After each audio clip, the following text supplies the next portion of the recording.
আলাইকুম রহমতুল্লাহ। অনেকেই বলে যে 15 মাসের ইকামা দেওয়ার পর দালাল আপনাকে কাজের ব্যবস্থা করে দিবে কিনা, অথবা 15 মাসের ইকামা দেওয়ার পর আপনার দালালের কতটুকু দায়িত্ব থাকে, এটা অনেকেই প্রশ্ন করে আমাকে।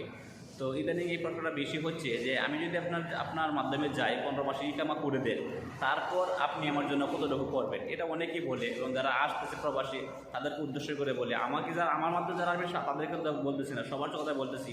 15 মাসের ইকামা যদি কেউ করে দেয় সৌদি আরবে, আপনাকে যার মাধ্যমে আসবেন তাকে 1 লক্ষ টাকা দেন, অথবা তাকে 6 লক্ষ টাকা দেন। যদি কেউ প্রবাসী আসে 15 মাসের ইকামা পায়, তাহলে ধরে নেবেন যে সে সবচেয়ে সৌভাগ্যবান ব্যক্তি। প্রবাসী অনেক মানুষ দালালের দ্বারা প্রতারিত হয়ে ইকামা পায় না, সেই ক্ষেত্রে আপনি যদি ইকামাটা পান তাহলে ধরে নেবেন যে আপনি সবচেয়ে সৌভাগ্যবান ব্যক্তি। যদি ইকামা থাকে আপনার কাজের ব্যবস্থা আপনি করতে পারবেন। হ্যাঁ, অনেকে বলে যে আপনারা টাকা দিতেছি, আপনি কাজের ব্যবস্থা করে দিবেন না, কী কারণে, এটা একটা প্রশ্ন। তো কথা হচ্ছে কি, আপনাকে কাজের ব্যবস্থা করে দেওয়া হবে। ফ্রি ভিসা মানে আপনারা অনেকে জানেন যে ফ্রি ভিসা থেকে